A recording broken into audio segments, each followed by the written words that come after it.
Moving on to my vanilla slash coconut cake recipe. So for your basic vanilla sponge cake recipe, you will need, for one recipe, you will need 225 grams of self-raising flour, baking margarine or butter and sugar, and you'll need 4 eggs. But because I'm making 5 recipes, I have just put 5 lots in. So I've got 1,125 grams of everything, and I've got 20 eggs. And because I'll be making a coconut flavour, I've got 2 packets of 200 grams each of desiccated coconut, which I've just blitzed furthermore and made it a little bit more fine. Again, the only 2 ingredients that I don't measure and just eyeball them is the vanilla, which I'm going to add right now. So just add as much as you think you'll need. And the baking powder, which I've already added. And now you just want to toss in your eggs. And for this, I usually just mix everything up together rather than doing it separately, because it doesn't make a difference. And I will then add the coconut. Add as much as you think you'll need as well. This is another thing that I've not really measured as to how much I'll be adding, but these are 400 grams of desiccated coconut, which I've just blended for, even further, and I'm just going to add that in because we like our coconut flavour too.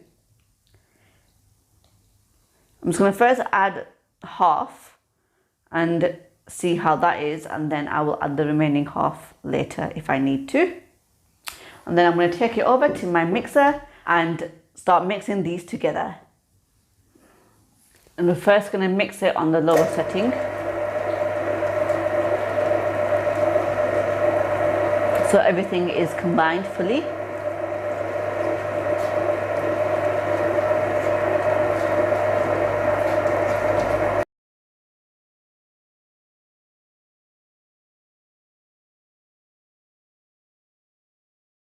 I actually put the self-raising flour at the bottom and then added the margarine in the middle so it doesn't get stuck to the bowl, and you don't have to scrape it either.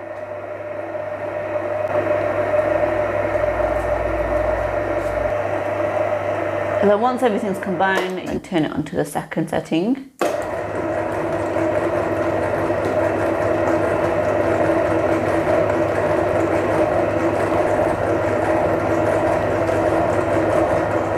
And then the higher setting.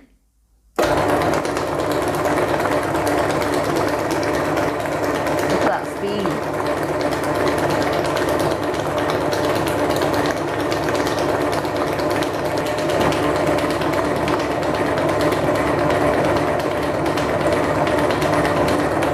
Now we're just going to scrape the bowl and then give it a final mix.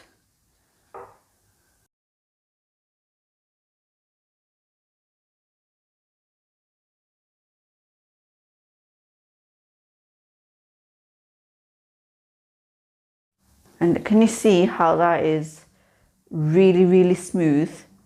There are no clumps of margarine in there, and the only clumps that are there is the coconut. Other than that, it's extremely smooth, and I'm gonna go ahead and add the remaining coconut as well because I feel it's a bit less. So in that goes. Now we're talking.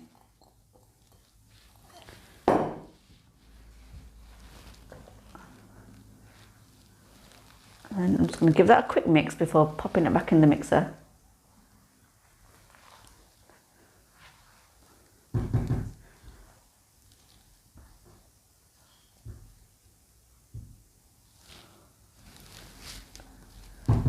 It does get slightly messy, so don't be afraid to get your hands dirty.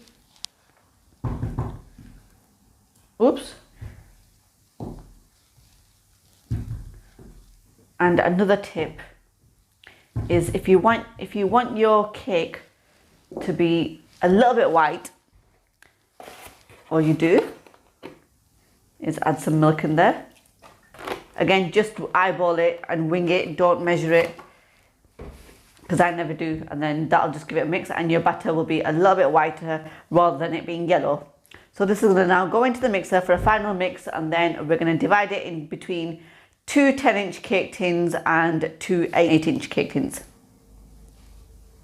So this is my 10-inch cake. When you bake your cakes and you notice that you get a dome in the center, when you put your batter into your cake tin, you just want to push it outwards. So you make a little bit of a hole in the center, and that way when it'll rise, it won't rise at a dome. You'll get an even cake with this method. So just push the batter all to the side.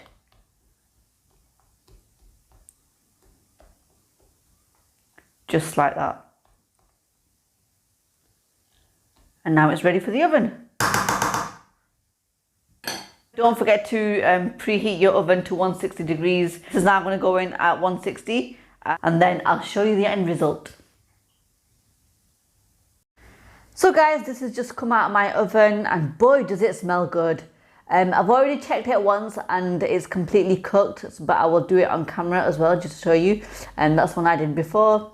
And in the center it goes, and look at that, perfectly clean. So it's fully cooked, it's still springy and spongy. You have to try this recipe, guys. And the coconut smells delicious. Now, whilst this cools, I'm going to go ahead and make my 8-inch cake, which is the exact same batter, and I'm just going to divide it into the 8-inch one. So we're making 3 more cakes, just cooked on 160 degrees for 1 hour and 45 minutes, and without the oven door being open at all, and without me checking it until now. All of my cakes get cooked at that temperature, and you can see how moving it outwards from the center has also given you a flat top rather than it going in a dome. So that's another great tip. Now I'm going to show you, I'm going to take the top layer off just a tiny bit so I can show you what the inside looks like. But I'm going to wait for this to cool slightly, and then I'm going to do it. So I'm now going to show you what it looks like on the inside. I'm just going to take a little bit of the top layer off. It's still fairly hot, but I'm just going to show you what it looks like just by taking that top section off.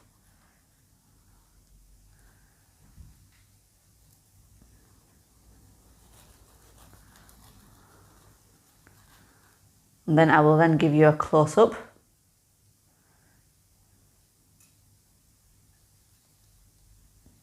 There we go. You've seen how spongy that is and springy.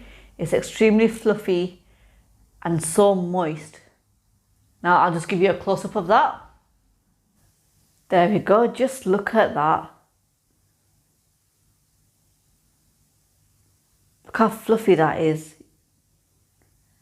And as you can see, there's no sort of greasy bits in the cake whatsoever. It's all perfectly cooked and risen nicely. I just thought I'd show you that because this is still a little bit warm, I've taken it out of the tin and there's not even one single greasy bit left at all. It's completely clean. There's nothing whatsoever in there. That's how your cake should be if your ingredients is room temperature. And there's our third and final cake ready. Now this is an 8-inch, and I'm just gonna take us a little bit off from the top layer and just to show you what it's like on the inside.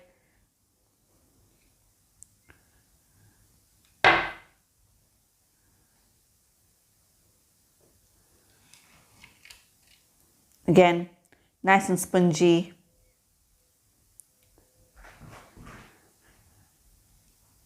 As I mentioned earlier, you cannot go wrong with these recipes.